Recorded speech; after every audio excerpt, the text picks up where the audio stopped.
Hello students, आज इस video में हम एक नए चैप्टर की शुरुआत करेंगे। आपके इकोनॉमिक्स की बुक से चैप्टर नंबर 2 डिस्कस करेंगे। Sector of the Indian economy.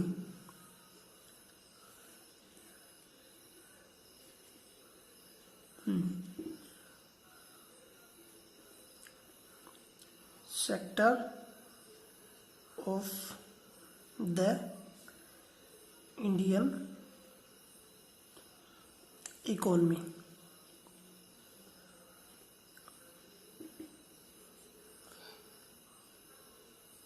Economy के सेक्टर को हम डिस्कस करेंगे। इन सेक्टर को डिस्कस करने से पहले कुछ जरूरी चीजें, जैसे आप अपनी जो डेली लाइफ है उसमें आप देखते होंगे कि जो आपके आसपास के पीपल्स हैं, लोग हैं, वो किसी न किसी प्रकार की इकोनॉमिक एक्टिविटी में इन्वॉल्व होते हैं। इकोनॉमिक एक्टिविटी में चाहे से कोई आदमी खेती में लगा हो, चाहे से कोई छोटी मोटी दुकान करता हो, चाहे से कोई कहीं दूसरी जगह काम करता हो, तो हर आदमी को यदि आप देखेंगे तो किसी न किसी प्रकार से वेरियस इकोनॉमिक जो एक्टिविटीज हैं उनमें इन्वॉल्व होते हैं। और इनमें से कुछ क्या करते हैं, मैंने जैसे आपको एग्जांपल बताया, कुछ क्या कर सकते हैं, गुड्स का प्रोडक्शन करते हैं, गुड्स प्रोडक्शन का काम करते हैं कुछ। और क्या करते हैं कुछ लोग, कुछ इनमें से सर्विस प्रोवाइड करते हैं। गुड्स मतलब जैसे एग्रीकल्चरल प्रोडक्शन या फिर फैक्ट्रीज से वो सारा गुड्स जिसको कंज्यूमर कंज्यूम करते हैं, फाइनल जो गुड्स होता है, जैसे फैक्ट्री से बनकर बिस्किट आए तो वो गुड्स है। सर्विस जैसे कोई दुकान खोल के बैठा है, आपको समय पर सब्जियां दे रहा है, समय पर आपको परचून का जो सामान है वो अवेलेबल करवा रहा है, तो वो सर्विस प्रोवाइड कर रहा है। तो हर व्यक्ति किसी न किसी प्रकार की गुड्स और सर्विस दोनों में से किसी न किसी में जरूर इन्वॉल्व होता है।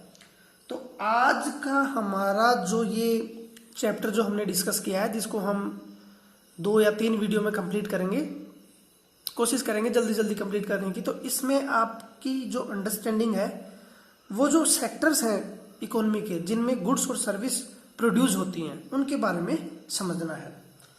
तो चलो फिर शुरू करते हैं सेक्टर ऑफ इकोनॉमीज। देखो, पहले मैं आपको बता देता हूं classification of sectors. Classification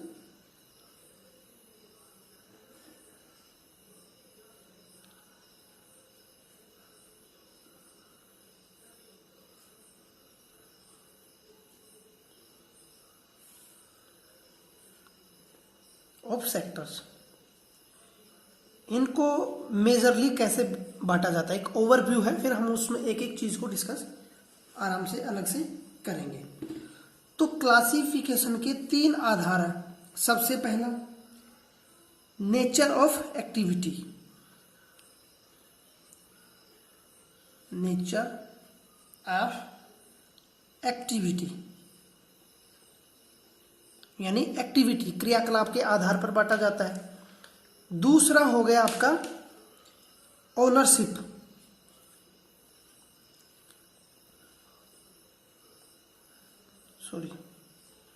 ownership. तीसरा होगा आपका वर्किंग कंडीशन। तीसरा हो गया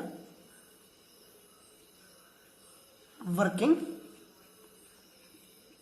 कंडीशंस। ठीक हो गया।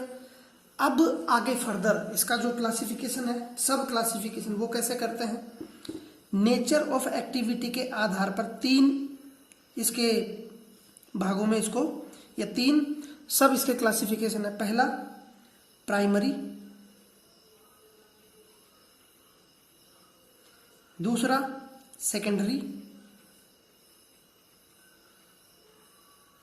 और तीसरा टर्शियरी।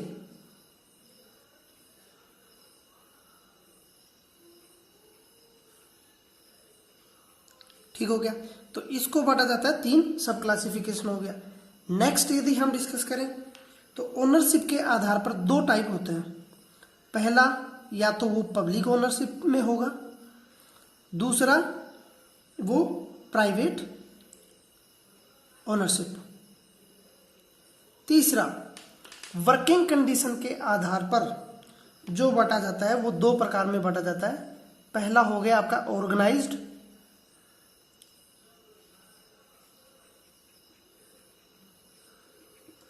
दूसरा हो गया आपका अनऑर्गेनाइज्ड। ठीक, अब इस क्लासिफिकेशन को आप दिमाग में एक पिक्चर हमेशा बनाए रखिएगा कि नेचर ऑफ एक्टिविटी के आधार पर 3, ओनरशिप के आधार पर 2 और वर्किंग कंडीशन के आधार पर 2। अब हम इनमें से एक एक को डिस्कस करना शुरू करते हैं। तो सबसे पहले हम डिस्कस करेंगे, यहां से शुरू करेंगे, इसको करेंगे, इसको करेंगे, इसको करेंगे, फिर बाद में इनको कर लेंगे। तो सबसे पहले आपका ये सेक्शन पूरा करना है जो कि इंपॉर्टेंट है, ये वेरी वेरी इंपॉर्टेंट है आपका। उसके बाद में ये भी इंपॉर्टेंट है लेकिन इतना इंपॉर्टेंट नहीं है जितना कि ये। ज़्यादातर इकोनॉमिस्ट इसको प्रेफर करते हैं। तो इसमें हम डिस्कस करेंगे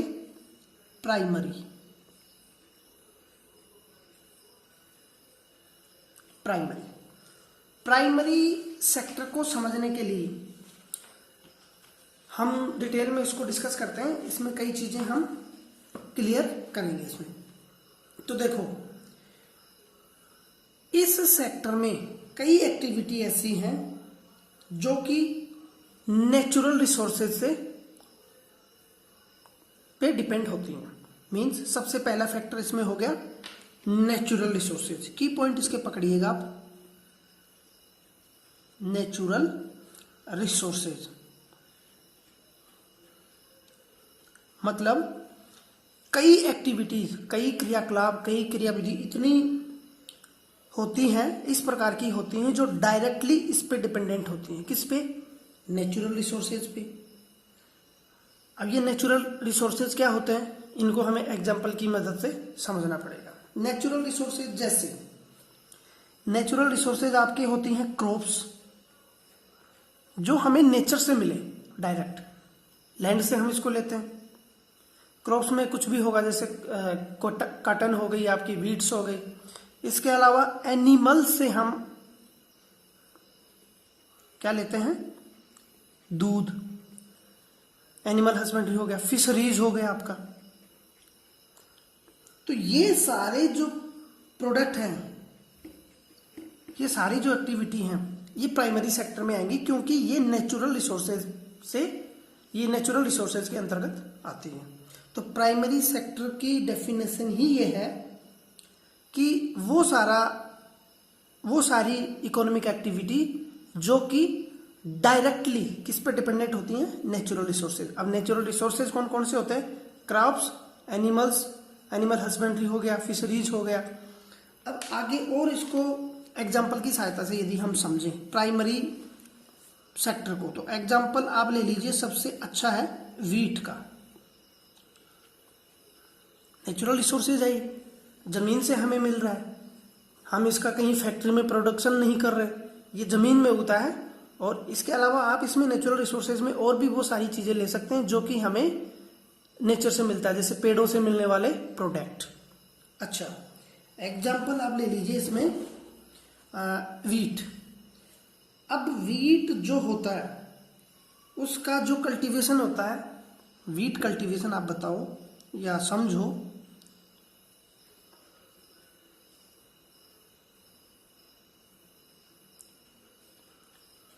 इसका एक क्रॉप सीजन होगा भाई, एक निश्चित समय में ये पैदा होगा। ऐसा नहीं कि जब भी मर्जी होगी तभी हम इसको पैदा कर लेंगे। वीट के अलावा आप कॉटन भी ले सकते हैं, कॉटन पे भी वही सारी चीजें लागू होंगी। कॉटन कल्टीवेशन में एक क्रॉप का सीजन होगा। इसमें जो इसकी क्रॉप का जो प्लांट होगा, जैसे हमने सबसे पहले वीट का या कॉटन का बीज लगाया, सीड्स लगाया, तो उसका जो प्लांट जो ग्रो होगा,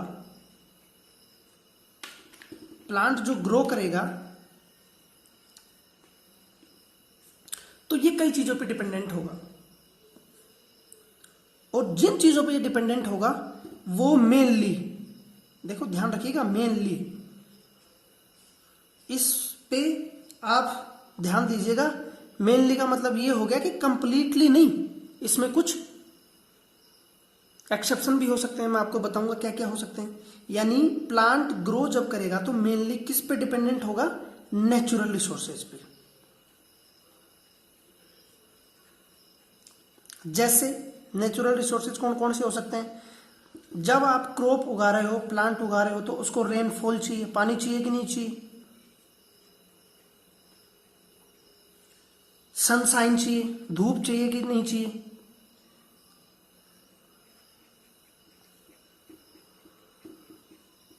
इसके अलावा क्लाइमेटिक कंडीशंस, क्लाइमेट कैसा चाहिए भाई, इतने डिग्री सेल्सियस टेम्परेचर होना चाहिए, इतनी ह्यूमिडिटी होनी चाहिए, ये सब चीजें ज्योग्राफिकल जो क्लाइमेट कंडीशन होती हैं वो भी इसमें ग्रो करती है। अब हम इस पॉइंट पे आते हैं, मेनली नॉट कंप्लीटली। मेनली का मतलब प्लांट को ग्रो करने के लिए हम मैनमेड जो चीजें हैं, रिसोर्सेज हैं, उनका भी इस्तेमाल करते हैं, जैसे फर्टिलाइजर्स, पेस्टिसाइड्स, तो इन सब चीजों का भी हम इस्तेमाल करते हैं। लेकिन मैंने यहाँ टर्म बोली मेनली, मुख्यतः। ओके, अब ये जो हमें इससे प्रोडक्शन होगा, चाहे वीट हो चाहे कॉटन हो, वो कैसा होगा, नेचुरल। वो कैसा होगा, natural product, completely natural product. ऐसा नहीं है कि उसको हमने किसी फैक्ट्री से लगाकर उसमें उसकी मैन्युफैक्चरिंग की हो, ऐसा नहीं है, ये नेचुरल रूप से हमें मिला है। सेम ऐसा ही हम और एग्जांपल, जैसे मैंने शुरू में आपको बताया, आप ले सकते हैं किसका, डेयरी का। डेयरी में क्या होता है, डेयरी कंप्लीटली डिपेंडेंट है बायोलॉजिकल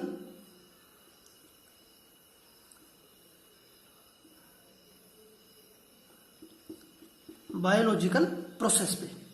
अभी बायोलॉजिकल प्रोसेस क्या होती है, बायोलॉजिकल प्रोसेस ये है कि जो भी एनिमल्स होंगे जो दूध देते हैं, उनको आप चारा वगैरह देंगे, फोडर देंगे और न्यूट्रिएंट्स वगैरह जो देंगे, उसके बाद में बायोलॉजिकल प्रोसेस होने के बाद में ही हमें दूध मिलेगा। तो ये बायोलॉजिकल प्रोसेस होगी।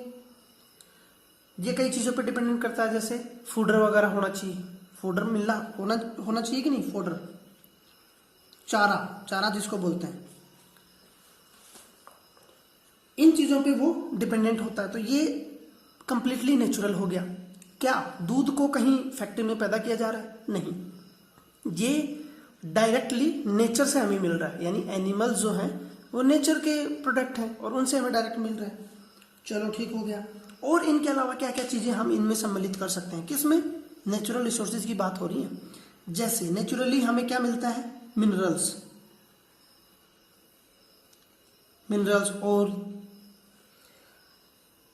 ये जो प्रोडक्ट है ये भी क्या है, नेचुरल है। क्यों, कैसे, क्योंकि ये हमें स्वतंत्र रूप से प्रकृति से हमें मिलते हैं। तो जो वेरियस मिनरल्स और आयस जो होते हैं वो क्या होते हैं, नेचुरल होते हैं पूरी तरह से। अब मिली जुली एक बात पूरी, इसको यदि हम समराइज करें तो जाहिर सी बात यह है कि यदि आप नेचुरल रिसोर्सेज से कोई प्रोड्यूस प्राप्त कर रहे हैं तो वो प्राइमरी सेक्टर है। सिंपल हो गया। आप इसको समराइज वे में समराइज कर सकते हैं कि whenever we produce a goods, whenever we produce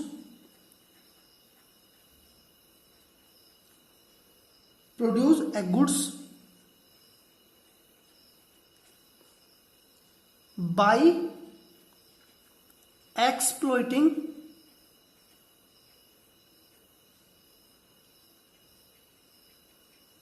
किसको एक्सप्लोइट करना है, नेचुरल रिसोर्सेज को, दैट इज प्राइमरी सेक्टर। अब आपको प्राइमरी सेक्टर में कोई दिक्कत नहीं होनी चाहिए। अब आप जितनी भी एक्टिविटी आप अपने आसपास देखते हैं तो उसको आइडेंटिफाई कर सकते हैं कि कौन कौन सी चीज प्राइमरी सेक्टर में आती है। इसको आप इसमें आप हर प्रकार की जो एक्टिविटी है उसको आप क्या कर सकते हैं, रिलेट कर सकते हैं कि किस प्रकार की एक्टिविटी प्राइमरी सेक्टर के अंतर्गत आती है। इसके अलावा एक इंपॉर्टेंट चीज, इसको प्राइमरी क्यों बोला गया, सेकेंडरी भी बोल सकते हैं, टर्शियरी भी बोल सकते हैं। इसको प्राइमरी बोलने के पीछे एक इंपॉर्टेंट लॉजिक जो है वो ये है कि इस प्रकार के नेचुरल रिसोर्सेज से जिन चीज़ों को हम प्रोड्यूस करते हैं या जिन गुड्स को हम प्रोड्यूस करते हैं वो बेस बनते हैं, किसके लिए, बेस फॉर अदर प्रोडक्ट। ये हमेशा याद रखिएगा, इसीलिए इसको प्राइमरी गुड्स बोला जाता है। एग्जाम्पल मैं आपको बता देता हूं, जैसे कॉटन हो गया। कॉटन आपको पता है कि प्राइमरी सेक्टर यानी नेचुरल प्रोडक्ट है। इससे फाइबर प्रोड्यूस होता है, फाइबर बनाया जाता है। फाइबर बनने के बाद में उसको उसकी स्पिनिंग होती है, कपड़े बुनने जाते हैं, तो वो आधार हो गया। ये जो कॉटन है वो दूसरे उद्योग का क्या हो गया, बेस, रॉ मटेरियल के रूप में ये काम आता है, इसलिए इसको प्राइमरी सेक्टर बोला जाता है। दूसरी चीज, जैसा कि आपने इसमें देखा कि ये सारी जो क्रॉप्स प्रोडक्शन हो या फिर एनिमल यानी आपका डेयरी प्रोडक्शन हो और आपकी फिशरीज हो, फॉरेस्ट्री हो, ये सारी रिलेट करती हैं किससे, एग्रीकल्चर से। किससे रिलेट करती हैं ये, एग्रीकल्चर से। आप इनको एग्रीकल्चर में रख सकते हो। तो एक इसका दूसरा नाम हो सकता है एग्रीकल्चरल या एग्रीकल्चर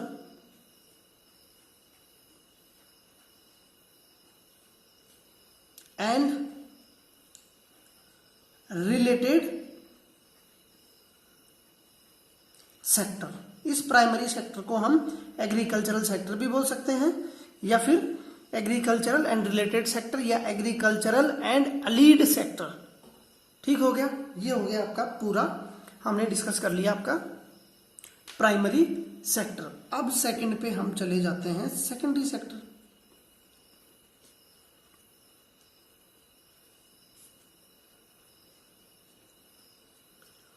देखो, सेकेंडरी सेक्टर का मतलब हो गया कि इसमें वो सारी इकोनॉमिक एक्टिविटीज को रखा जाता है जो कि नेचुरल प्रोड्यूस जो हम प्राइमरी सेक्टर से लेते हैं उनके फॉर्म को चेंज करती हैं। फिर से बोल देता हूं, सेकेंडरी एक्टिविटीज या सेक्टर में उन सारी इकोनॉमिक एक्टिविटीज को रखा जाता है जिसमें नेचुरल प्रोसेस या नेचुरल प्रोडक्शन जो होता है, नेचुरल प्रोड्यूस जो होता है, उसकी फॉर्म को चेंज किया जाता है। किसकी सहायता से, with the help of manufacturing. तो पहली बात, चेंज द फॉर्म किसकी, नेचुरल प्रोडक्ट की।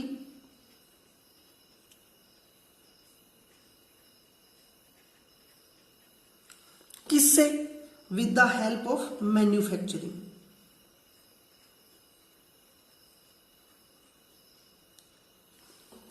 With the help of manufacturing. और ये जो मैन्युफैक्चरिंग है ये किससे संबंधित होती है, इंडस्ट्री से। किससे संबंधित होती है, इंडस्ट्री से। यानी नेचुरल प्रोडक्ट को चेंज करने के लिए इंडस्ट्री या मैन्युफैक्चरिंग यूनिट जो है वो एस्टेब्लिश की जाती हैं जिससे कि उनकी फॉर्म चेंज हो, किनकी, नेचुरल प्रोडक्ट की। और ये जो है ये नेक्स्ट स्टेप होता है किसका, next step after primary.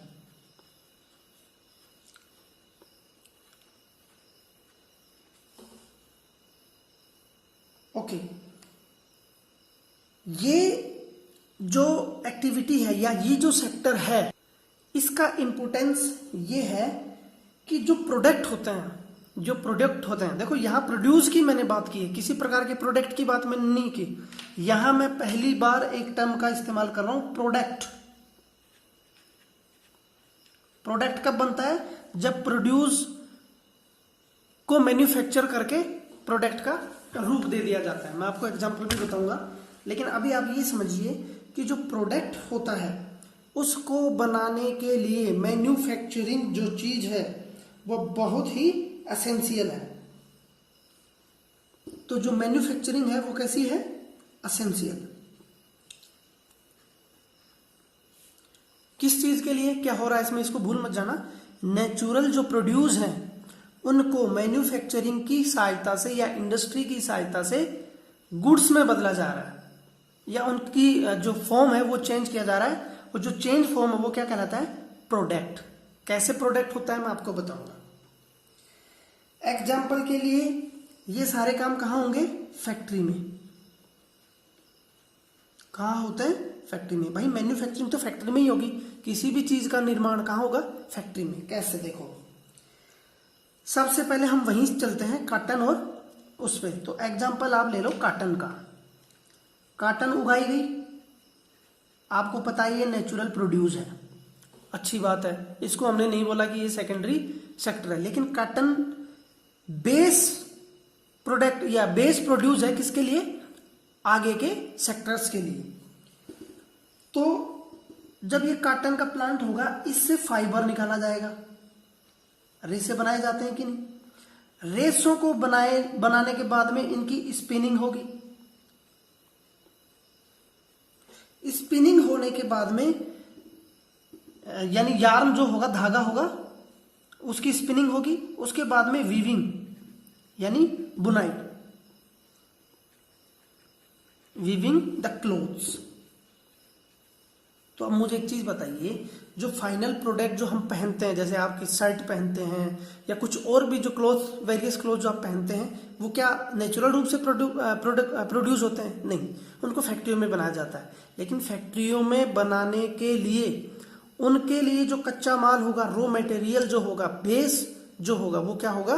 Primary sector से आया हुआ सामान। तो मेरा समझाने का मतलब यही है कि इस सेक्टर के लिए इंपॉर्टेंट चीज होगी मैन्युफैक्चरिंग इंडस्ट्री या फैक्ट्री। और इसके अलावा हम एग्जांपल ले सकते हैं, जैसे शुगर केन। मैंने अभी कॉटन का इस्तेमाल लिया, अभी आप शुगर केन लीजिए। शुगर केन का क्या करते हैं? शुगर केन जो है, गन्ना जो है, उससे शुगर केन हमें कैसे मिलता है? नेचुरली। हमें पृथ्वी पर उसको उगाना होता है और मेनली वो सब नेचुरल रिसोर्सेज पे आधारित होता है। शुगर केन जब पैदा होता है तो इसको नेचुरल रिसोर्सेज क्या चाहिए? लैंड चाहिए। लैंड से उसको वेरियस न्यूट्रिएंट्स चाहिए, जैसे उसको निश्चित मात्रा में कैल्शियम भी चाहिए, आयरन भी चाहिए। ये सारा कौन पूरा करता है? पृथ्वी करती है, अर्थ करती है, मिट्टी करती है, तो वो नेचुरल है। तो शुगर केन जो प्राइमरी सेक्टर या नेचुरल रिसोर्सेज है, नेचुरल प्रोड्यूस है, इसको कन्वर्ट किया जाता है किसमें? शुगर में। क्या डायरेक्ट हमें शुगर धरती से मिलती है? नहीं मिलती। गुड़ जो आप खाते हैं वो आपको कहां से मिलता है? Factory, industry. अब ये जो मैन्युफैक्चरिंग का काम है ना, ये कहीं भी हो सकता है, जरूरी नहीं फैक्ट्री हो, ये छोटी मोटी दुकान में भी हो सकता है, अपने घर में भी हो सकता है। कई ऐसी चीजें हैं, जैसे हम गेहूं से सीधा आटा बना लेते हैं पीस कर, तो घर में भी मैन्युफैक्चरिंग का काम हो जा रहा है।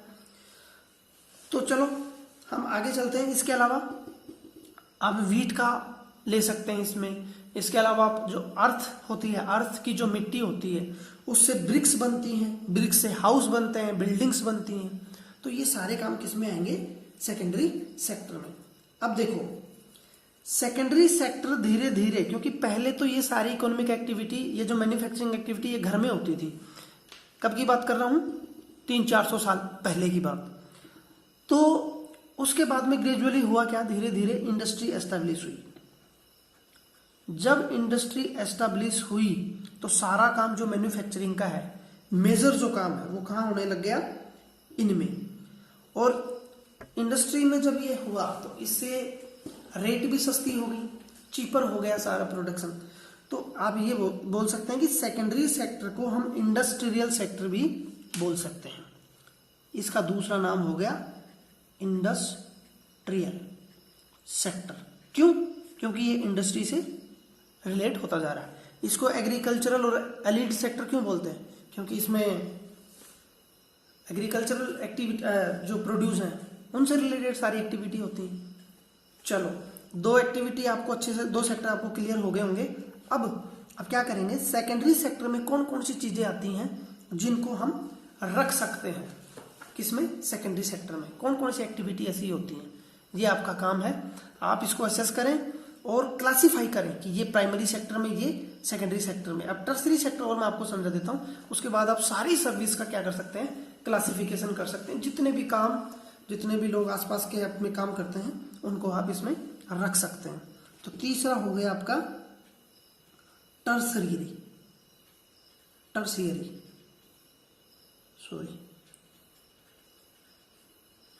सेक्टर।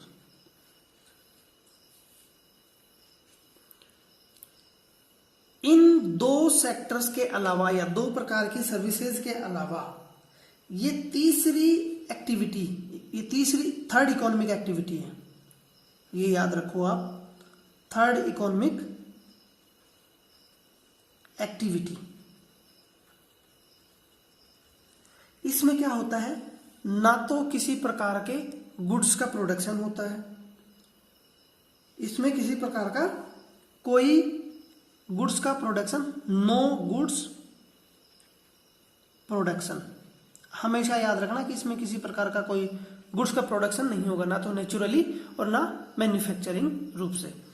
इसमें होता क्या है, ये जो सेक्टर है ये हेल्प करता है, किसकी? Help in development. किसका development? Help in development of both the sector. कौन से बोथ द सेक्टर? ऊपर वाले दोनों सेक्टर। मतलब इसमें किसी प्रकार की कोई गुड्स का प्रोड्यूस नहीं होता है, लेकिन ये जो सेक्टर है ये इन दोनों सेक्टर के डेवलपमेंट में सहायक होता है। ये एड का काम करता है, सपोर्ट का काम करता है।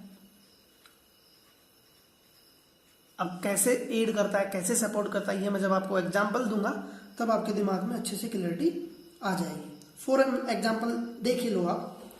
एग्जांपल क्या होता है, जैसे मानो किसान ने अपने खेत में वीट या कुछ और क्रॉप्स, अदर क्रॉप्स उगाई। अच्छी बात है भैया, उगा दी। अब जब वो क्रॉप्स उगकर उसका कल्टीवेशन, हार्वेस्टिंग सब हो गया, हार्वेस्ट करने के बाद में वो किसान के खेत में क्रॉप्स पड़ी है, तो क्या वहां पड़े पड़े उसका कोई यूटिलाइजेशन है? नहीं। जब तक उसको ट्रांसपोर्टेशन करके,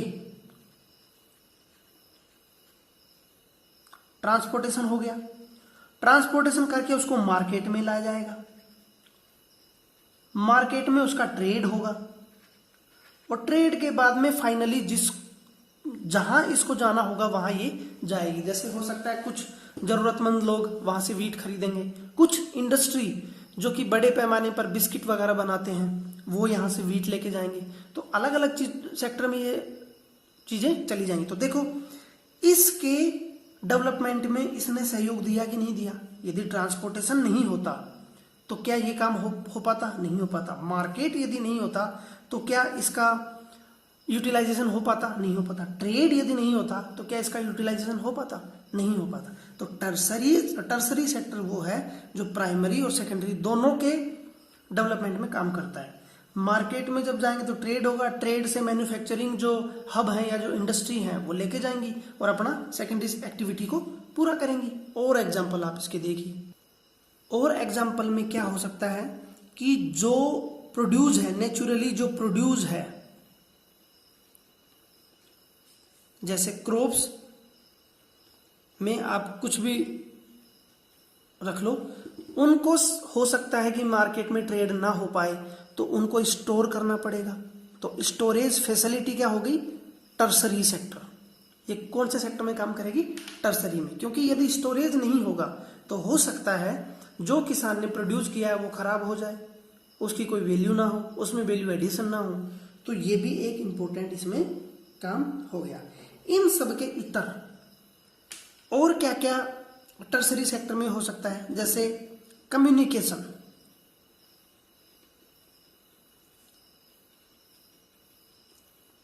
कम्युनिकेशन में आपके टेलीफोन और सारी चीजें जैसे लेटर्स वगैरह, टेलीग्राफ वगैरह, ये सारी चीजें कम्युनिकेशन में आ गई। तो ये भी टर्सरी सेक्टर के अंतर्गत आता है। क्या इसका इंपॉर्टेंस है मैं अभी आपको समझाता हूं। इन कम्युनिकेशन के अलावा बैंकिंग, बैंकिंग के अलावा आपका ट्रेड मैंने आपको बता दिया, फिर भी लिख देता हूं। ये कुछ और एग्जांपल्स हैं किसके, टर्सरी सेक्टर के।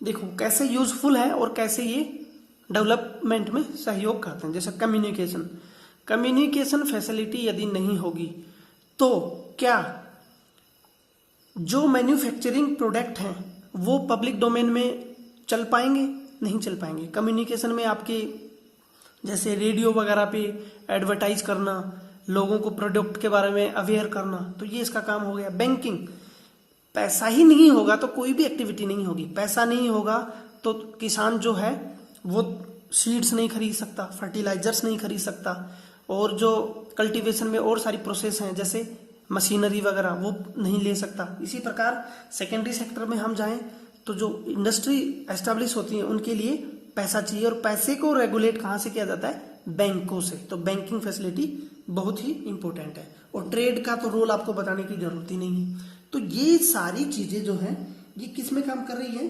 हेल्प कर रही हैं, किसकी, प्राइमरी और सेकेंडरी सेक्टर की। तो इसमें एक चीज हमने देखा था कि इसमें किसी प्रकार का कोई गुड्स प्रोड्यूस नहीं होता, लेकिन बट ये क्या करती हैं, produce the service, produce the service, service provide करवा रही है ना भैया, इसलिए इसको सर्विस सेक्टर भी बोला जाता है। अब आपको सर्विस सेक्टर, टर्सरी सेक्टर एक हो गया, मैन्युफैक्चरिंग या सेकेंडरी सेक्टर, इंडस्ट्री सेक्टर एक हो गया, एग्रीकल्चरल या अलीड या प्राइमरी सेक्टर एक हो गया। इन तीनों वर्गों में आपको सारी सर्विसेज को रखना है। अभी हम सर्विस सेक्टर की यदि बात करें तो इसमें और भी एग्जाम्पल हम रख सकते हैं। सर्विस सेक्टर जो है वो कुछ असेंशियल सर्विस को और इंक्लूड करता है, इसमें और भी चीजें हम इंक्लूड कर सकते हैं, जैसे हाँ, लेकिन एक चीज याद रखिएगा कि सर्विस सेक्टर जो है वो डायरेक्टली किसी प्रकार का कोई गुड्स का प्रोडक्शन नहीं करता है, लेकिन सर्विस प्रोवाइड करता है। एग्जाम्पल दे लो, सोसाइटी में टीचर्स की जरूरत है, क्या टीचर नेचुरली कहीं से आते हैं, क्या टीचर्स को का प्रोडक्शन किया जाता है, नहीं, तो ये सर्विस प्रोवाइड करते हैं। सर्विस क्यों, ये टीचर्स क्यों इंपॉर्टेंट है सोसाइटी के लिए, क्योंकि किसी भी कंट्री की जो पॉपुलेशन है उसको असेट में तब्दील करने के लिए या उसको रिसोर्सेज में तब्दील करने के लिए टीचर्स की जरूरत पड़ती है। क्यों, क्योंकि पब्लिक को यदि अच्छी हेल्थ और एजुकेशन मिलेगी तो वो अच्छे रिसोर्सेज बन सकते हैं। तो टीचर्स के अलावा हेल्थ की मैंने बात की तो डॉक्टर भी आएंगे इसमें, इंजीनियर्स भी आप इसमें जोड़ सकते हो, और जैसे सोसाइटी में एडमिनिस्ट्रेशन चलाना है, सरकार चलानी है, वेरियस ऑफिसेज चलाने हैं, तो एडमिनिस्ट्रेटिव स्टाफ्स भी सर्विस प्रोवाइड करते हैं, तो वो भी सर्विस सेक्टर में ही आएंगे। इसके अलावा और भी इंपॉर्टेंट सर्विस जैसे वॉशरमैन, कोबलर, बार्बर्स, लॉयर और सारे पीपल जो वेरियस टाइप की सर्विस प्रोवाइड करते हैं, आप डे टू डे लाइफ में उनको आइडेंटिफाई कर सकते हैं। और आप अभी इस लेक्चर को इतना सुनने के बाद में इतने कैपेबल हैं कि हर प्रकार की सर्विस को अलग अलग सर्विस में क्लासिफाई कर सकते हैं। तो ये सब कुछ आपके ऊपर है। अभी फिलहाल यदि सर्विस सेक्टर की बात करें तो एक इम्पोर्टेंट चीज है information technology, IT. Information technology जो है वो सर्विस सेक्टर में इंपॉर्टेंट रोल अदा कर रही है आज के दौर में, आज के टेक्नोलॉजी के दौर में। इंपॉर्टेंट रोल है इसका। कैसे कि आज की सोसाइटी पूरी तरह से डिपेंडेंट होती चली जा रही है इंफॉर्मेशन टेक्नोलॉजी में। जैसे इंफॉर्मेशन टेक्नोलॉजी में आप इंटरनेट रखिए, इंटरनेट के बिना क्या किसी प्रकार की कोई सर्विस, किसी प्रकार की कोई एक्टिविटी पूरी हो सकती है? नहीं हो सकती। तो इंफॉर्मेशन टेक्नोलॉजी भी क्या दे रही है, हमें सर्विस दे रही है, तो इसको भी हम इसमें रख सकते हैं। इसके अलावा एटीएम वगैरह, सॉफ्टवेयर कंपनी वगैरह, इस सब चीजों को आप इसमें इंक्लूड कर सकते हैं। अब मैं आपको कुछ इतना पढ़ाने के बाद में कुछ मैं यहाँ एग्जाम्पल आपको बताता हूँ, लिखूंगा नहीं, वर्बली बताऊंगा। जैसे आपके इलाके में एक टेलर है, तो जरा बताओ ये कौन से आएगा, प्राइमरी, सेकेंडरी या टर्सरी? आपको डिसाइड करना है, मैं कुछ नहीं बताऊंगा, आपको सिर्फ इसमें वो करना है। इसके अलावा एस्ट्रोनॉट होते हैं, एस्ट्रोनॉट, ये किस कैटेगरी में आएंगे, इसको आप कहाँ रखेंगे? इसके अलावा आपके फार्मर्स हो गए, या मिल्क वेंडर लगा लो आप, मिल्क वेंडर जो आपके घर दूध पहुंचाता है, वो हो गया। वहीं आप मिल्क को रखो, कहाँ रखोगे? वहीं आप क्रॉप्स को रखो। तो सारी एक्टिविटी जो आप शुरू करते हैं सुबह से और शाम तक, जितनी भी एक्टिविटी देखें उन पे जरा गौर कीजिए और उनको अलग अलग इनमें क्लासिफाई कीजिए। चलो अब इतना पढ़ने के बाद में हम एक नया टॉपिक इसी में स्टार्ट करते हैं। सेक्टर आपको अच्छे से समझ में आ गए होंगे और सारी सर्विस को आप क्या कर सकते हैं, इसमें बांट सकते हैं। अब एक इम्पोर्टेंट चीज, इसमें भी हम कई एस्पेक्ट या कई चीजें हम इसमें सीखेंगे। Comparing the 3 sector. देखो कंपेयर करेंगे हम यहाँ कि किस सेक्टर का ज्यादा इंपॉर्टेंस है, किसका पहले था, कौन सा ज्यादा जरूरी है, किसका क्या इंपॉर्टेंस है। ये सब चीजें हम इस पूरे जो टॉपिक है इसके अंतर्गत हम डिस्कस करते हैं। देखो इसमें एक चीज आपने सीखा है कि जो 3 सेक्टर हैं, जिन 3 सेक्टर की हमने बात की, उसमें दुनिया भर की या वेरियस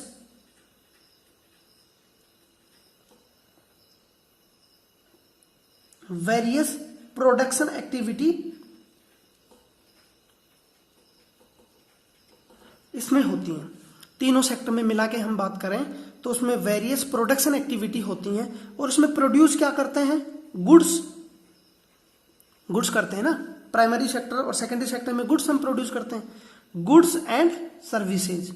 अब आपको पता लग गया सर्विसेज कहाँ पैदा होती हैं, कहाँ प्रोड्यूस की जाती हैं। तो गुड्स और सर्विसेज कहीं भी आपके सामने वर्ड आएगा तो आप सेक्टर्स पे सीधे चले जाना और वहां से इसको रिलेट करना।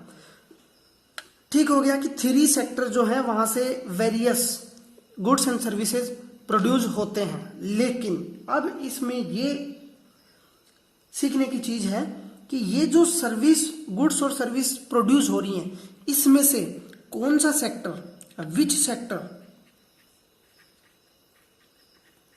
प्रोड्यूस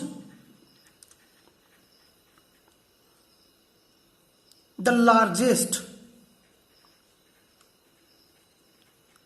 गुड्स और सर्विसेज। यानी ऐसा कौन सा सेक्टर है जिसमें सबसे ज्यादा गुड्स और सर्विस पैदा हो रही हैं, और ऐसा कौन सा सेक्टर है जिसमें सबसे कम गुड्स और सर्विस पैदा हो रही हैं। वहीं दूसरा एस्पेक्ट हम इसमें यह देखेंगे कि इन तीनों सेक्टर में, चाहे वो प्राइमरी हो, सेकेंडरी हो या टर्सरी हो, ऐसा कौन सा सेक्टर है जिसमें सबसे ज्यादा लोग एम्प्लॉयमेंट हासिल करते हैं, ऐसा कौन सा है जिसमें सबसे कम लोग एम्प्लॉयमेंट हासिल करते हैं। तो यही तो कंपेयर में हम सीखने वाले हैं, इसी को तो कंपेयर हम बोलेंगे। तो बेसिकली कंपेयर जो हम करेंगे वो करेंगे प्रोडक्शन का, प्रोडक्शन किसका, गुड्स और सर्विसेज का, और दूसरा होगा एम्प्लॉयमेंट का। यही 2 आधार हमारे रहेंगे कि किस सेक्टर में सबसे ज्यादा प्रोडक्शन हो रहा है, सबसे कम हो रहा है, कौन सा सेक्टर सबसे ज्यादा एम्प्लॉयमेंट जनरेट कर रहा है, कौन सा सबसे कम कर रहा है। और ये ही 2 आधार होते हैं जिनके बेस पर हम सेक्टर्स की साइज का पता करते हैं कि कौन सा स्मॉल साइज में है, कौन सा बड़ी साइज में है। अब ये सब जो प्रोडक्शन, एम्प्लॉयमेंट, इनको मेजर करने के लिए या इनका असेस करने के लिए या इनको कंपेयर करने के लिए सबसे पहले हमें काम करना होगा measure the goods and service का प्रोडक्शन, मेजर द एम्प्लॉयमेंट का डाटा, यानी कहीं ना कहीं तो कोई डाटा होंगे जिससे ये पता लगे कि भैया इस सेक्टर में इतने गुड्स और सर्विस पैदा हो रहे हैं, इस सेक्टर में इतने गुड्स एंड सर्विस प्रोड्यूस हो रही है। तो ये जो डाटा है इनको मेजर करने के बाद में तो हमें प्रोडक्शन का पता लगेगा, उसके बाद ही तो हमें एम्प्लॉयमेंट का पता लगेगा। अब इस मेजरमेंट और डाटा का जो रिस्पॉन्सिबिलिटी है वो किसको दिया गया है, कौन ये काम करता है, सबसे इंपॉर्टेंट चीज ये है। तो हम पर्टिकुलरली हमारी कंट्री की बात करें तो हमारे यहाँ एक मिनिस्ट्री है, सेंट्रल गवर्नमेंट ऑफ इंडिया को ये काम दिया गया है। सेंट्रल गवर्नमेंट ऑफ इंडिया का काम हो गया, ये गवर्नमेंट ऑफ इंडिया का ये काम हो गया। अब गवर्नमेंट ऑफ इंडिया के अंदर भी एक रेस्पॉन्सिबल मिनिस्ट्री है, that is MOSPI, means ministry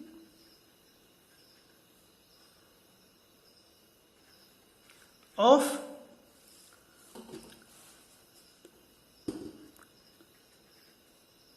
statistics and programme implementation. ये एक रेस्पॉन्सिबल मिनिस्ट्री है जो कि डाटा कलेक्ट करती है और मेजरमेंट करती है किसका, गुड्स और सर्विस के प्रोडक्शन का और एम्प्लॉयमेंट के प्रारूप का, कि किस प्रकार का एम्प्लॉयमेंट किस या कौन सी सेक्टर में ज्यादा या कम है। तो इस मिनिस्ट्री के अधीन एक इंडिपेंडेंट बॉडी है SCO, सेंट्रल स्टैटिस्टिक्स ऑफिस। ये इंपॉर्टेंट काम करता है डाटा को कलेक्ट करने के आधार पर, और जो डाटा जो कलेक्ट किया जाता है उन्हीं के आधार पर मेजर किया जाता है। अब ये डाटा जो है ये कहाँ से आते हैं, ये CSO जो है ये डाटा लेता है हमारे कंट्री में जो विभिन्न स्टेट्स हैं, डिफरेंट जो स्टेट्स हैं उनकी हेल्प ली जाती है, क्योंकि गुड्स और सर्विसेज का डाटा तो स्टेट्स लेवल पे ही अच्छे से रखा जा सकता है ना। इसके अलावा अलग अलग डिपार्टमेंट्स होते हैं, उनकी हेल्प ली जाती है, उनके पास जो आंकड़े होते हैं उनको लिया जाता है और फिर मेजर किया जाता है कि किस सेक्टर में सबसे ज्यादा गुड्स और सर्विस पैदा हो रही हैं और किस सेक्टर में सबसे ज्यादा एम्प्लॉयमेंट जनरेशन हो रही है। चलो इतना आपको समझ में आ गया होगा कि इंडिया में कौन सी चीज, कौन सी बॉडी, कौन सा ऑर्गेनाइजेशन सबसे ज्यादा इंपॉर्टेंट है जो कि गुड्स और सर्विस के मेजर में या उनके डाटा को कंपाइल करने के लिए रेस्पॉन्सिबल है। अब ये पता लग गया कि ये बॉडी करेगी, अब करने की प्रोसेस क्या होगी, प्रोसेस अब हम इसमें डिस्कस करेंगे। प्रोसेस देखो प्रोसेस क्या होगी, आप सीधा सा एग्जांपल लीजिए कि जो गुड्स और सर्विसेज होंगी, गुड्स एंड सर्विसेज, उसको ऐड करने की, यानी उसके जो नंबर जो हैं उनको ऐड करने की बजाय, यानी गुड्स और सर्विस के नंबर ऐड करने की बजाय उनकी वैल्यू को वेटेज ज्यादा दिया जाता है। अब इसमें आपको थोड़ा समझ में नहीं आएगा, मैं डिटेल में आपको बताता हूं। जैसे मानो किसी फैक्ट्री में, ये फैक्ट्री है, इसमें कोई प्रोडक्ट, ये ए फैक्ट्री है और ये कोई प्रोडक्शन करती है, जैसे मानो आप ये बिस्किट बनाती है, एग्जाम्पल मैं आपको बता रहा हूं, बिस्किट पैदा करती है। अब मैंने क्या बोला कि नंबर पे फोकस नहीं किया जाता है, फोकस किया जाता है वैल्यू पे। कैसे, इस ए फैक्ट्री ने बिस्किट बनाए, यूनिट मानो 5000 बिस्किट बना दिए जी, समझ में आ रहा होगा आपको। तो यहां नंबर को नहीं कलेक्ट किया जाएगा, यहां कलेक्ट किया जाएगा कि ये जो 5000 बिस्किट हैं इनको कितनी वैल्यू में बेचा गया या इनसे कितना इनकम जनरेट रेवेन्यू जनरेट हुआ है। मानो एक पैकेट का मूल्य है 10 रुपए, वैल्यू है 10 रुपए, तो ये आपका हो जाएगा इतना रुपए, 50,000 रुपए।